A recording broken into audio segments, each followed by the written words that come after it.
За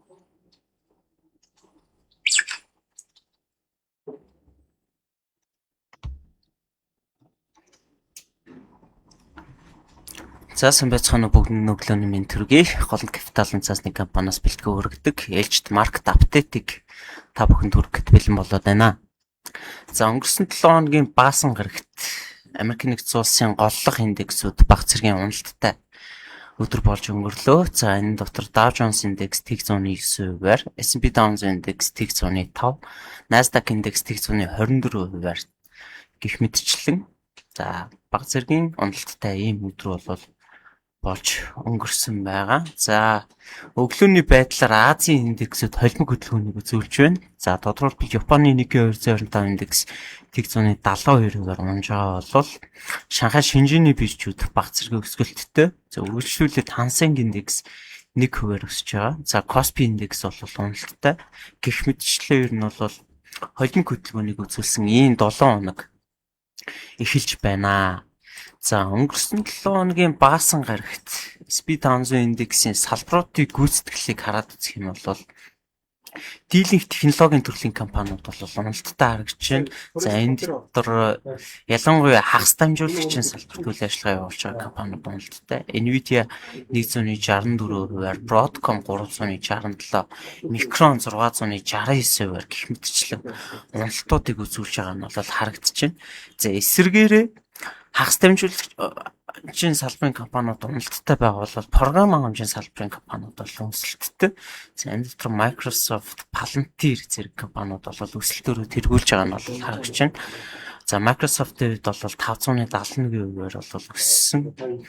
За Apple 314, Amazon 2.5, Tesla 1.22 гэх мэтчлэн. За ер нь бол хагас дамжуулагчийн салбар, эдийн засгийн мөчлөгийг дагаж хөдөлдөг худалдааны сектор, эрүүл мэндийн сектор, за уламжлалт секторуд бол технологийн салбарыг бодох юм бол өндөр уналтыг үзүүлээгүй ийм онцлогтой өдөр болж өнгөрсөн байна. За энэ дундаас Microsoft-ийн ханшийн өсөлт бол маш сонирхол татж байгаа юм. За хамгийн гол шалтгаан гэх юм бол Microsoft-ийн хувьд сүүлийн 1 сарын хугацаанд 25%-аар унаад байсан. За ингээд өнгөрсөн 7 хоногийн баасан гарагт 571%-аар өснөөр оны эхнээс хойш за ганц өдрийн дотор 571%-аар өсөж гин гэдэг маань өөрөө хамгийн өндөр өсөлттэй өдрийн арилжаа болчихж байгаа. Тэгээ энэ ч тоороо бол бас нэлээд сонирхол татж байгаа. Мөн дээрээс нь өчигдрийн хувьд 5 дахь өдрийн арилжааны хувьд анхаарах ус нэг зүйл нь гэх юм бол арилжааны идэх маш өндөр байсан. За өдрийн дундаж арилжаанаас бол 384%-аар өсөд 37 сая ширхэг хувьцаа бол арилжаалагдсан гэж байгаа. Тэгэхээр Microsoft-ийн хувьд бол энэ өдрийн өнгөрсөн 7 хоногийн 5 дахь өдрийн буюу 6 сарын 26-ны өдрийн арилжааны оролцоо бол маш өндөр байсан ийм өдөр болж өнгөрч байгаа.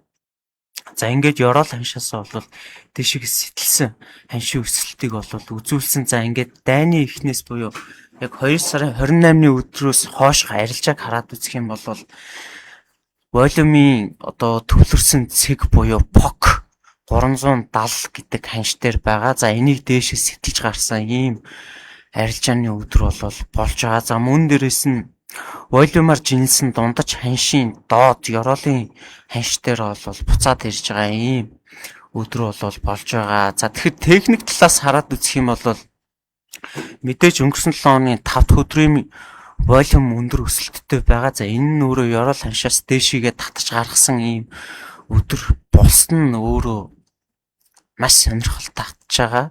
За нөгөө талдаа ханшийн хувьд бол 3 сарын 30-ны хувьд бол өдөр ловрлоо. За ингээд 6 сарын 25-ны өдөр үргэлжлүүлээд бас Еврол ханшаа бол шинчилсэн ийм өдөр болж өнгөрсөн. Нөгөө талдаа моментум индикатор дээр хараад үзэх юм бол өнгөрсөн Евролийн ханшийг бол сэтэлж давшгаа унаагүй дээр хаагдсан буюу энэ дээр divergence үүссэн байх магадaltaй буюу моментум талаас нь хараад үзэх юм бол bullish divergence хийсэн байх боломжтой бол харагдаж байна. За ингээд ханшийн үед бол фокус дэшээ гараад ирсэн учраас бид нар дараачийн ханшийн хяналтын бүс рүү буюу 418 руу харах боломж бол эндээс үүсч байна. За тэгэхээр техник талаас бол Microsoft-ийн дүгнэлт хэлэхэд маш гоё харагдаж байна гэж бол хэлж болохоор байна. За тэгээ юу болоод байгаа вэ гэдэг талаас нь харцгаая. Тэгээ дийлэнх шинжээч нарын үзэж байгаагаар Microsoft-ийн ханш өсөж байгаа хамгийн гол шалтгаан гэх юм бол за ер нь салбарын өсөлт ялангуяа хагас дамжуулагчийн салбар дээр бол нэлээ их орж ирсэн. Хагас дамжуулагчийн салбарын өсөлтийг бол нэлээд дэмжиж байсан. За ингээд хагас дамжуулагчийн салбар дээр дийлэнх хөрөнгө оруулагч нар ашгаа хэрэгжүүлээд дараачийн өсөлт үзүүлэх боломжтой салбар буюу програм хэмжээ салбар руу орж ирж байна уу да гэдэг ийм шинжилгээнүүд бол дийлэнх шинжээч нарын өнцөг бол харагдчих байсан. За тэгэхээр мэдээж одоо 5 дахь өдрийн хаалтын ханшийг хараад үзэх юм бол програм хэмжээ салбар руу мөнгөний урсгал шилжих магадлал бол өндөр гэж үзэж болохоор байна. Тэгэхээр үргэлжлүүлээд ер нь бол програм хэмжээ салбар руу бол худалдаа авалтуудыг хийж эхэлжээвэл бол бас нэлээд тохиромжтой харагдж байгаа. За ялангуяа Microsoft дээр бол суурь үзүүлэлт маш сайн компанидыг бол та бүхэн сайн мэдэх бизээ. Энэ ч утгаараа ер нь бол хямдраад байгаа үнцний төрлийн компаниг бол худалдаа авах нь тохиромжтой болов уу гэж харж байгаа. За үргэлжлүүлээд алтны хувьд $4,000 бүсдэр бол арилжаа хийгдсэн хэвээрээ байна. За аль нэг тал руугаа хүчтэй хөдөлгөөн хийж чадахгүй байгаа. За энэ дээр бол market indecision буюу одоо шийдвэр гаргах чадваргүй ийм нөхцөл байдал зах зээл дээр бол үүссэн байгаа нь харагдж байгаамаа. За тэгэхээр одоо бол яаж дүгнэлт хийхэд бол бас боломжгүй гэж хэлж болох үс байна. За газрын цусны ханшийн хувьд бол дайны өмнөх үеийн түвшин дээр арилжаа хийгдсэн хэвээрээ байгаа. Эсвэргээрээ ойрох дарамтад бол нөхцөл байдал төдийлөн тодорхой тогтвортой биш байгаа нь бол ажиглагдчих байна. Ялангуяа хагас өдөр Ираны талаас Америк нэгдсэн улсын цэргийн баазууд руу бол довтлогоо хийсэн. Ойрох дарамтад байрлаж байгаа цэргийн баазууд руу. За үүний хариуд Америк нэгдсэн улсын зүгээс Ираны тодорхой цэгүүдэд довтлогоо хийсэн. Энэ дотор бол дроны агуулгууд байна. За зэвсгийн зарим агуулгууд руу бол довтлогоо хийсэн байгаа. За мөн Ираны зүгээс өнгөрсөн 7 оны 4-өөс эхлээд орон нутгийн хоолоогоор нэвтэрж байгаа зарим хөлөг онгоцууд руу бол довтлогооныг хийсэн. Үүнээс шалтгаалаад бол ер нь тодорхойгүй нөхцөл байдал 4-өөс эхлээд бол бий болсон гэж хэлж болно. За ингээд ямар ч хэлсэн бүтэн сайн өдөр гэхэд Иран болон Америк нэгдсэн улсын талаас ойрох дорндод явуулаад байгаа за энэ цэргийн ажиллагаагаа за зэвсэгт халдлагуудаа төр зогсоож байгаагаа бол мэдгдсэн байна. За нөхцөл байдал бол харьцангуй буцаад намжиж байна гэж бол хэлж болохоор. За сүүлийн 2-3 сарын хугацаанд ер нь ийм нөхцөл байдал ажиглагдсан хэвээрээ байна тийм ээ. За нэг 2-3 хоног хоорондоо ингээ гал сэлцдэг. За ингээд 2-3 хоног ингээ зогсдог. За тэр дунд нь бол бүр галыг зогсоох 2-3 сарын хилцээр нь бол хэрэгжээ явж идэг тийм. За гэтэл бол хоёр тал яг нөхцөл байдал дээр гал зогсоосон ийм дүр зураг бол ажиглагддаг гэж гэдэг юм уу. За одоо яг 2 сарын 28-ны өдрөөс хойш хараад үзэх юм бол 4 сарын хугацаа өнгөрчөөд байна. Тэгээ энэ хугацаанд бол хамгийн гол ололт амжилт гэх юм бол өнгөрсөн 7 хоногт хийсэн санамж бичиг байна да тийм ээ. 14 төрлийн санамж бичгийг бол ямар ч байсан байгуулад гарын хэсэг бол зурцсан байгаа. Дараагийн гал зогсоох хэлцээр бол эд үргэлжилж байгаа гэж бол хийж болохоор байгаа. Тэгээ энэ ч утгаараа ер нь бол ойрох дорндод бол нөхцөл байдал тогтворгүй хэвээрээ байгаа нь бол анзаарагдаж байна. За SpaceX-ийн хувьд ярил за ханшийн хувьд бол буцаад 2 дахь нээлттэй ханш буюу $150 дээр бол буцаад хүрээд ирсэн байгаа. Өнгөрсөн 7 оны 5 дахь өдрийн хаалтын аншаар 152,79 ам доллар төр бол хаагдсан байгаа. За SpaceX дээр бол одоо хүлээгдэж байгаа нэг зүйл нь юу вэ гэх юм бол 7 сарын 7-ны өдөр. За манай наадмын амралт эхлэхийн өмнөхөн тийм ээ.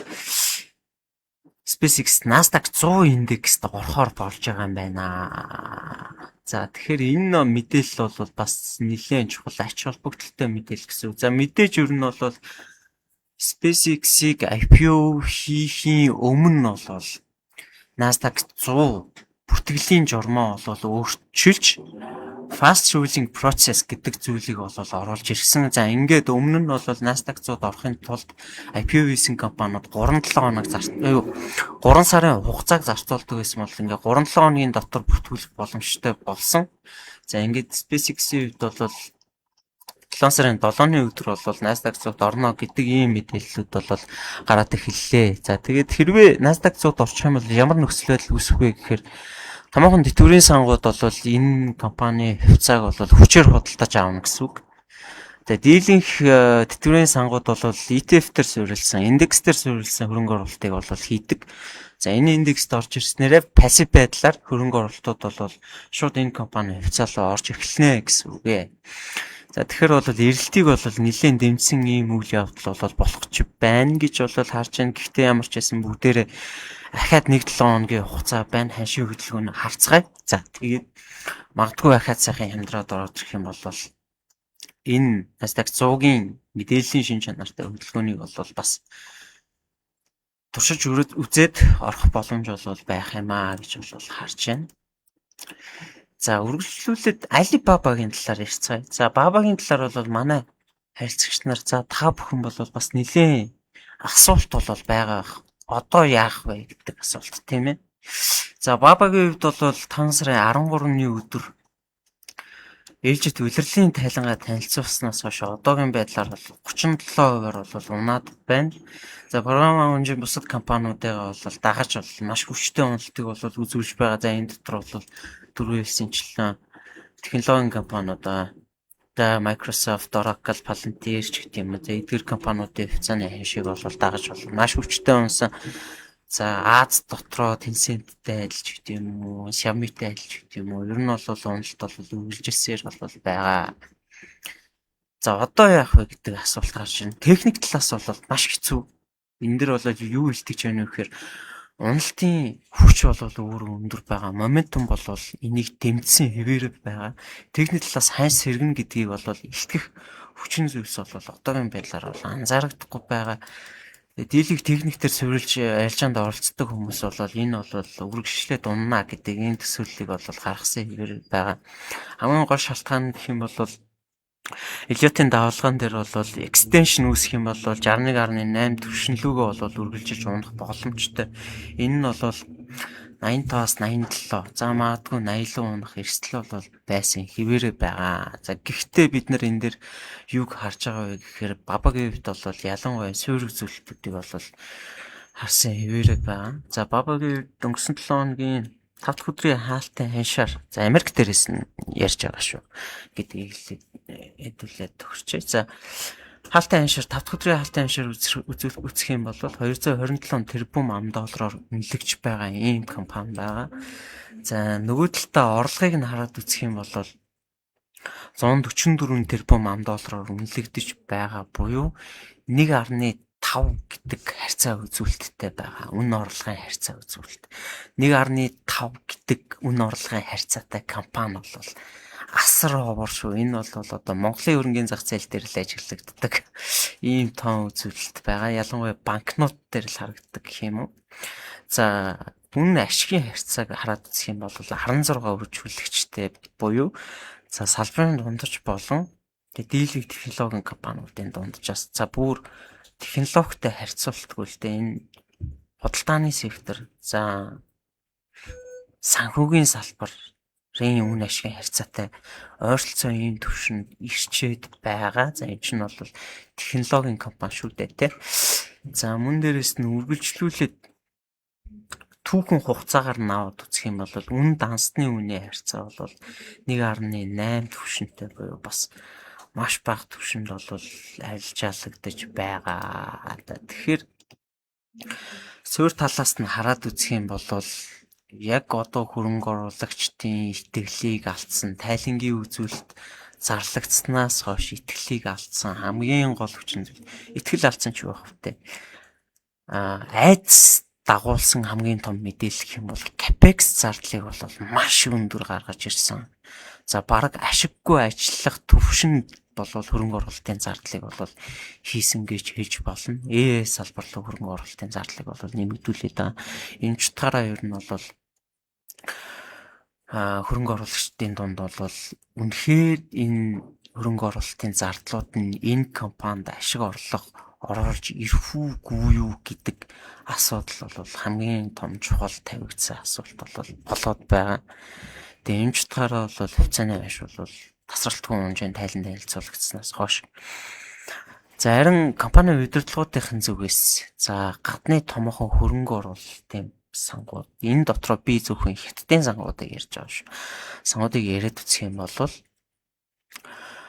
эрэх хөлөрлүүдийн мөнгө урсгал бол маш тодорхой орж ирнэ гэдэг ийм байр суурьтай байна. Салбарт оруулсан капекс зардлын үр дүнд орж ирэх хөрөнгө оруулалтын мөнгө урсгал бол маш тодорхой орж ирнэ гэдэг ийм хүлээлттэй байгаа юм байлээ. Энэ дотор бол би хятадын томоохон хэд хэдэн сангуудтай уулзаад үзэхэд ер нь бол гарах уу барих уу гэдэг л асуултыг асууж байгаа юм л та. Энэ үед бол яг ялгаагүй адилхан байр суурийг хэлж байгаа.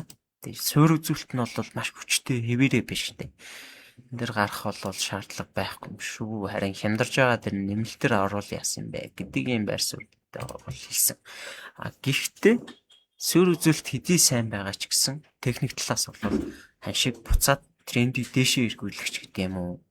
Ханш уналтын түвшинд дууссан ч гэдэг юм уу? Ийм баталгаажуулалт бол одоогоор байхгүй байна шүү гэдгийг бол нэмэлтээр хэлмээр байна. За техник шинжилгээний хамгийн гол дүрэн бол трендийг дагаж арилжаанд орох гэдэг зүйл байдаг тийм ээ. Тэгэхээр богино хугацааны тренд бол уналт дууссан гэдэг дохио паттерн confirmation алгаа одоогийн байдлаар. Гэхдээ суурь үзүүлэлт бол чанга хэвээрээ байна. Үнцний хөрөнгө оруулагч нарын хувьд өнцгөөс хараад үзэх юм бол хямдхан байна. Худалдаад авахд бол маш тохиромжтой байна гэж бол нэмэлтээр хэлж болохоор байна. За эсрэгээр лайвын ихэнд хэлсэнчлэн Microsoft-ийн хувьд бол техник талаас харах юм бол маш гоё хөдөлгөөнүүд бол орж ирсэн байна. Нэг өдрийн халтын анш бол нэлээд дээр хаагдсан. За ингээд моментум бол дэш трендийг бол илтгэсэн хөдөлгөөнүүдийг бол үзүүлсэн байна. Волюм бол баталгаажуулж байна. Бокосо дээшгээ гарсан өргөлжлүүлээд дараагийн бок үүсэх боломжтой ийм зураглалууд бол ажиглагдж байна гэж хэлж болохоор байна. За өнөөдрийнхөө энэ дэр коммент байна уу?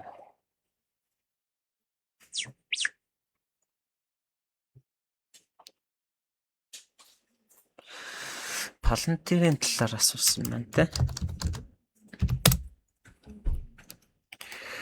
За палантирын хувьд бол яг би одоо нэг айл оны ихэнд л зураа тавьсан байсан те. Одоо хэрвээ та манай Viber group дээр байдаг бол айл оны ихэнд ингээ хэдэн шуулдрах сууж тавиад ер нь ханш доошоо байх эрсдэл бол нэлээд өндөр байна гэдэг талаар бол ярьжсэн. За тэгээд палантирын хувьд бол явж байна. Зуруу гэж бол тэг миний хувьд бол хараад байсан. Гэтэ одоо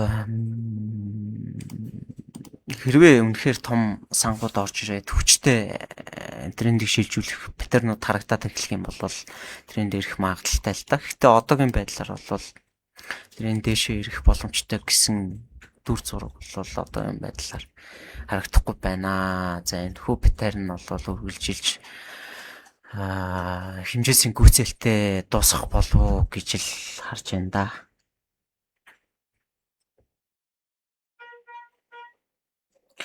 За өөр биткойнны хувьд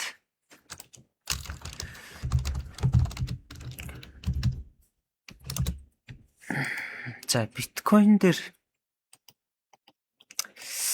нэг асуудал байгаа нь юу вэ гэхээр энэ хэмжээс олол дууссан байж болох уу цэглэн харагдаад байна. Одоо ингээд ч гэдэм үү те. Надад хамгийн айц дагуулж байгаа зүйл нь биткойны хянш дээр юу байгаад байгаа вэ гэхээр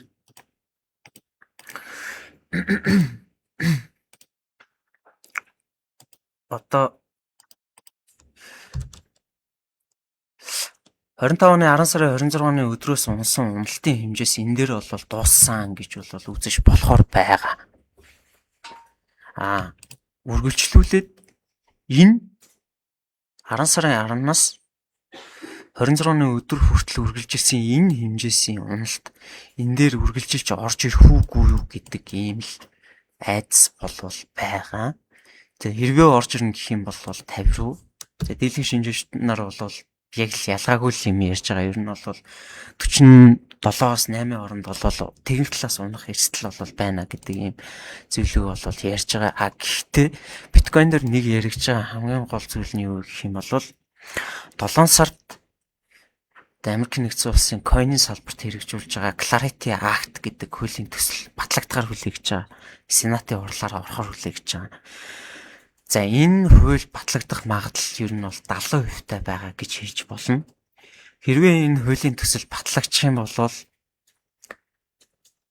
ханшийн гүйцэтгэлд бол орж ирэхгүй байх ийм хөдөлгөөн болж болцоошгүй. Яг гэх юм бол энэ хуулийн төсөл батлагдчих юм бол одоогийн нөхцөлд ямар зүйл анзаардаг вэ гэхээр энэ дээр томоохон тэтгэврийн сангууд, хөрөнгө оруулалтын сангууд, за ETF-үүдийг асчаа. Эдгээр сангууд бол биткойн худалдаа авах боломжгүй. Ийм зохицуулт байхгүй. Энэ хуулийн төсөл орж ирснээрээ тэтгэврийн сангууд өөрөө биткойныг худалдаа авах боломжтой болчихно. Яг гэвэл биткойн ч өөрөө Америкт юу гэж ямар өнцгөөс харагдж байгаа вэ гэхээр стратегийн 5-аар гэдэг байдлаар бол харагдж байгаа. Тэгээ энэ ч утгаараа ер нь бол coin гэхээсээ илүү 5-аар гэдэг байдлаар сангууд бол ханддаг болцсон. Одоо ингээд хэрвээ Clarity Act батлагдаад орох юм бол яг түрүүний одоо SpaceX дээр ярьсан шиг пассив байдлаар худалдаа авалтад маш их хэмжээнд орж ирнэ. Тэгээ энэ ч утгаараа бол ханшийг дэмжих хүчээр эрэлт бий болох магадлал бол өндөр байгаа. За ингээд дийлэгч ер нь бол сангууд бол биткойны ханшийг маш өндөр таргеттай байгаа штэ. 150-аас 200 мянган доллар гэдэг.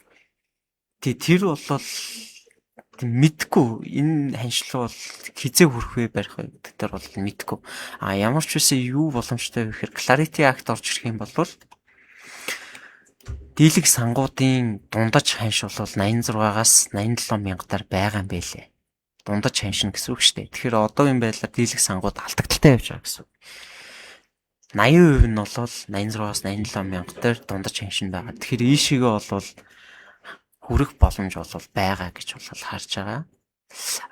Тэр дараа чинь тэр таргатууд бол хизээ хүрэх вэ гэдгийг бол өстой үнэхээр хэлж мэдэхгүй л.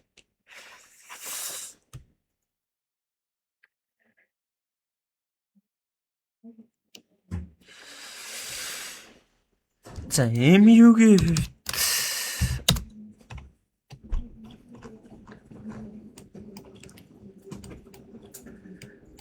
тэгээ MU-гийн хувьд бол хүчтэй өсөлтийн тренд бол үргэлжилсэн хэвээр байгаа. Тэгээ энэ дээр бол трендийг бол эргүүлэгч хүчин зүйл бол одоогийн байдлаар бол харагдахгүй байгаа гэж хэлж болно.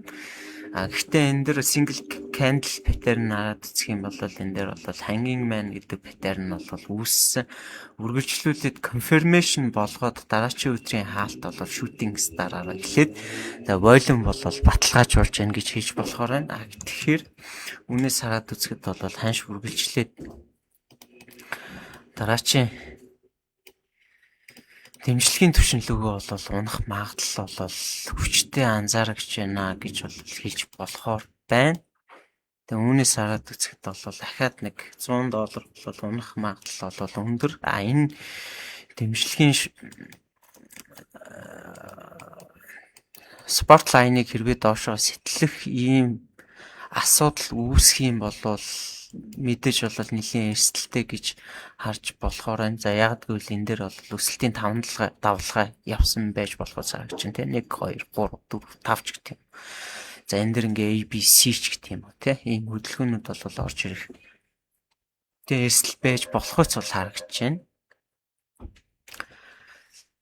Гэхдээ одоогийн байдлаар болон яаран нэг хөдөлгөөн хийхэд бол бас тохиромжгүй байж магадгүй. Гэхдээ лайвын ихэнд ярьсанчлан яг үнэхээр миний уншлагын дагуу буюу одоо хагас дамжуулагчийн салбараас програм хангамжийн салбар руу мөнгөний урсгалын шилжээд ороод ирэх юм бол сангууд бол нэлийн том хөдөлгөөнийг хийн штэ тий. Тэгэхээр энэ ч утгаараа ер нь бол MU-гаас Microsoft руу Oracle руу ч гэх юм уу ийм мөнгөний урсгал орж иж болзошгүй л гэж хүлээж байна да.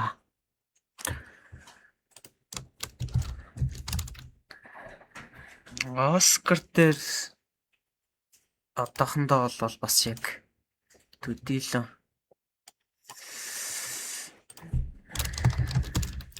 харсан тарагт бол байхгүй л байна. Яг манайхан бол дээшээгээл гэсэн таргатыг бол тавьсан байна гэхдээ тэг мэдхгүй одоогийн байдлаар бол өстэй хэлж мэдэхгүй байна. Тэг Oracle дээр гэх юм бол бид хэд ер нь бол яг оны эхэнд 3 сарын үед энэ да тий Oracle-ийн таргатыг гаргаад бодолтой авалтуудыг хийгээд ер нь бол хэрвээ та Viber group дагдаг бол бид нэр за Oracle-аас гарч байна. Ханшийн зорилт төрчлээ гэдэг мэдээллүүдийг бол өгсөн. Гэхдээ одоо үнцний өрөнгө оруулалт сонирхдаг тийм төрлийн хүн бол Oracle-ыг хадгалж яхад бол гингүү гэж бол хийж болохоор байгаа. Тэгээ яагаад тэгэхээр Oracle-ийн хувьд бол жилдээ нэг 57 тэрбум долларын орлоготой ажилладаг компани. За тэгээд 2030 он хүртэл RPO буюу за энгийнээр хэлбэл ажил гүйцэтгэх гэрээг томоохон AI салбарын компаниудад хийцэн байгаа. Тэгээ энэ ажил гүйцэтгэх гэрээний хүрээнд бол 570 тэрбум долларын орлого бол 30 он хүртэл орж ирэхээр. Тэгэхээр 57 тэрбум долларын орлоготой компанийн хувьд бол энэ бол маш том гэрээ гэсэн үг. Зөвхөн OpenAI-тай гэхэд л 300 тэрбум доллараар дата центр барьж өгөх ийм гэрээг бол байгуулсан байна. Тэгээ ер нь бол дийлэнх шинжээчнэр Oracle дээр юу харж байгаа вэ гэхээр ирээдүйн орлогын потенциал бол маш өндөр. Тэгээ энэ ч утгаараа бол ханшийн таргатууд бол нэлээд өндөр байгаа. Суурь талаас харсан, үнэлгээ талаас харсан ханшийн таргатууд бол маш өндөр. Өмнөх оройн түвшинтэй ойролцоо ийм таргатууд бол байгаа. Тэгэхээр магадгүй Oracle-ыг худалдаад авсан бол эсвэл худалдан авах гэж байгаа бол суурь талаас харахад бол маш attractive гэж хэлж болно. Техник талаас гэх юм бол ханш мэдээж доошоо унаад ороод ирсэн байгаа. Учираас дараагийн дэмжлэгийн түвшин дээрээс бол тест хэлбэрээр л орно гэсэн үг. Энэ дэмжлэгийн бүсдэр үнэхээр дэмжиж чадах нь үгүй юу гэдэг байдлаар одоо яг 130-аас 136 ханшийн түвшин дээр л бодолтой авалтуудыг хийвэл тохиромжтой болов гэж л харж байна да. За ингээд өнөөдрийнхөө маркет апдейтыг энэ түргээд өндөрлөе. Бүгдээ дараач яхаа маркет апдейт дээр уулзцаая. Баярлалаа баяртай.